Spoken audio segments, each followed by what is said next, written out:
Ron, do you like that commercial with that lady in the background?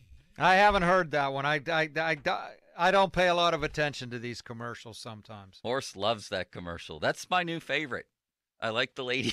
I'm not doing it. Horse wants me to do it on command again. I'm not doing that. So he can tape you and bring it back to incriminate you later on. Exactly. That's what he does. And when I sing during the break, because most people bite their nails or go eat candy. No, I'm not doing it again on command, Horse. I'm not a show horse.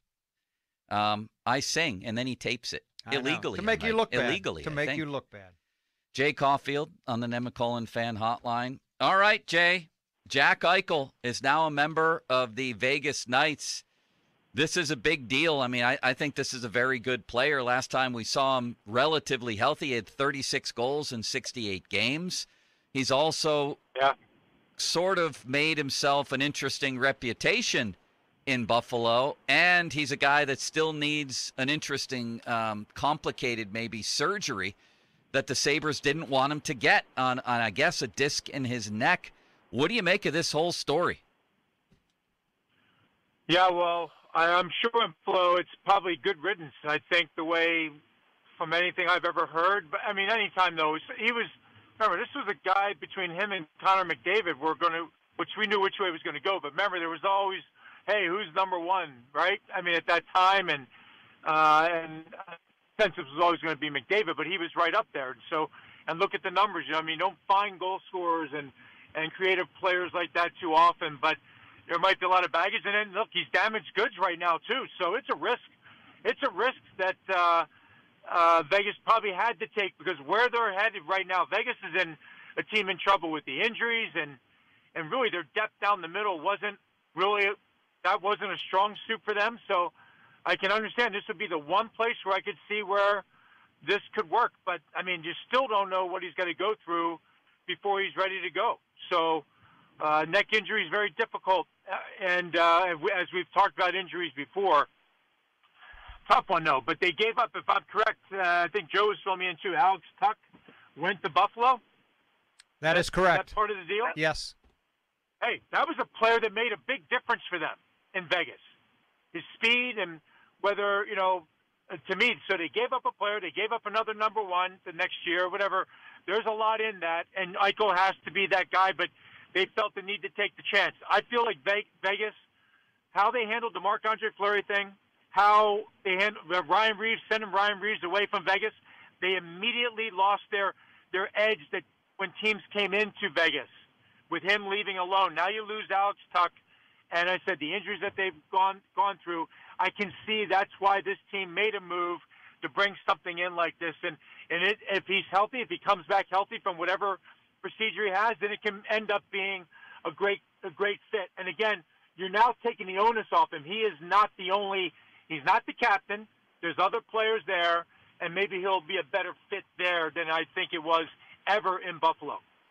Jay, we were talking a little bit earlier about the line between when a player is hurt and the team's medical staff wants him to do one thing and the player wants to do something else. How do you walk that line?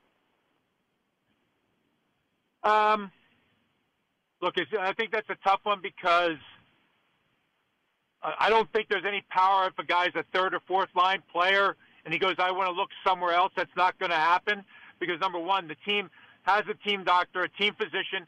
But with some of the things that are going on, like no different than Sidney Crosby, there are some things that need to be looked at differently. And you should, and at some point, you should have the ability to be able to see another specialist if need be, or a second opinion. I don't know why that should ever be a problem for any player of that, for that matter. But when you're a player that has more power, and you're, then I think certainly that's got to be okay. But look, the team pays you, the team pays the doctor, he's their team doctor, and you want to stay that course so you're all on the same page. But I think at any time, just like any of us, whenever we need something or something doesn't sound right, you should be able to get a second opinion and see what you need to do from there. All right, Jay, switching topics here. I was just thinking, which is sometimes problematic. Oh, very dangerous, Jay. I've seen it happen. But if Ron and I both wanted to get in shape, and I'm not saying Ron's not in shape, he's actually in excellent shape for a man. An elderly man. For a man his age. But if both of us wanted to get in tip-top shape, would you be willing to oversee that and maybe turn it into a contest? Do you think you could help us? Sure, I do. I think I could. Yeah, Jay. I would take on that challenge. Yeah. Yeah, let Jay give us his price now to do that. That's what I want to hear. Where would we start? Honestly, I can't even touch my toes anymore. Where would you start with a specimen like myself? Where would I start? I would look at your diet. I think you talked about your diet. And That's not good. It's not good. Bad place to start, but good? okay.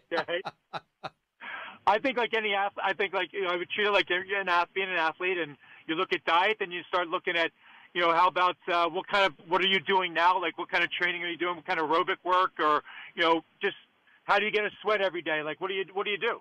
So we would start looking at that, and then see what you can handle, and then you go from there. And then again today, believe me, I think there's so much.